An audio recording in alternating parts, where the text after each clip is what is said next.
Hay teléfonos que apuntan a distintos públicos y necesidades. Este G24 Power se enfoca en uno en particular y te lo voy a mostrar.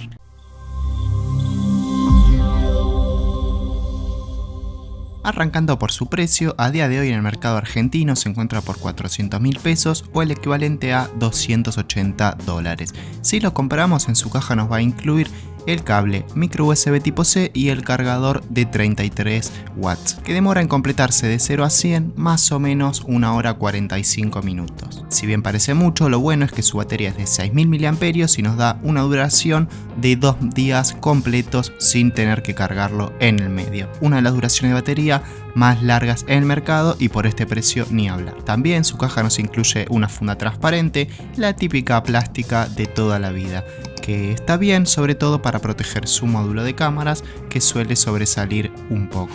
Un detalle curioso y que me gustó es que nos viene instalada la radio de fábrica. Hacía un montón que no veía la radio en un teléfono y está buenísimo que la traigan incluida. Para hacerla andar hay que conectarle el auricular, ya que actúa de antena. En cuanto a diseño, es un celular sencillo, de tamaño bastante grande, con materiales plasticosos, bordes redondeados, botones de plásticos a la derecha, pero lo bueno es que tenemos altavoz dual patrocinado por Dolby, es decir, suena de abajo y en el frontal, y también en el botón de bloqueo actúa de sensor de huellas dactilares al mismo tiempo, que por cierto es muy preciso y desbloquea rápidamente.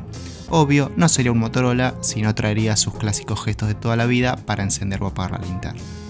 Otro plus es que tenemos la posibilidad de expandir la RAM desde los 8 que nos viene de fábrica hasta 16 GB virtuales, es decir, cedemos 8 GB de nuestro almacenamiento y se suma a la RAM.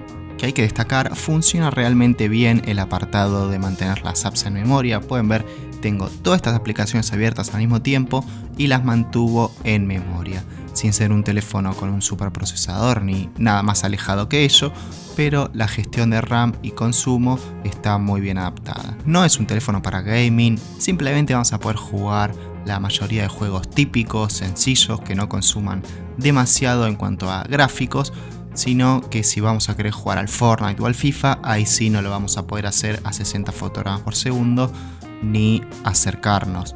Les recomiendo que lo tengan para tareas diarias o juegos casuales. Lo mismo ocurre con sus cámaras. Si bien tenemos dos lentes, el principal de 50 megapíxeles y el secundario de 2 megapíxeles, que es para fotografía macro, son fotos para sacarnos del paso, fotografía casuales. Tenemos un zoom máximo digital de 4x, es decir, 4 aumentos. Acá pueden ver la comparativa con la fotografía macro, cómo actúa, que es decente. Son fotos que quizá le falta un poco más de intensidad en los colores o más detalle. Tenemos un modo retrato donde podemos configurar la intensidad del fondo. También hay un HDR que acá pueden ver después de capturar la foto cómo equilibra la luz del cielo, la baja para que quede a la misma altura de luz que el limón, que en este caso. Y en las selfies, según cómo me daba la luz, tuve resultados recontra diferentes en todos los casos. Por eso les dejé acá todos los ejemplos para que vayan viendo, ya sea de día, de noche, y tengan más o menos una idea de cómo saca este G24 Power. Respecto al video, tenemos estabilizador digital, no es óptico, es decir, nos hace un recorte de la imagen. La verdad me sorprendió, muy bien estabiliza. Llegando a la conclusión de este teléfono, para quienes apunta, es un teléfono que destaca por, sobre todo, su enorme batería, de las más grandes, y también una gran capacidad de almacenamiento y gestión de memoria. Es un teléfono ideal para quienes busquen tener un teléfono secundario para el trabajo, un celular para llenar de archivos para estudiar en la facultad, para estudiar en el colegio, para redes sociales. Ahí va a ser una excelente opción este G24 Power. Si lo querés para juegos, para fotografía, tenés que buscar en otra gama de los Motorola, como sería en los Moto Edge. Pero si no tenés muchas pretensiones y querés una batería duradera, este G24 Power no te va a decepcionar.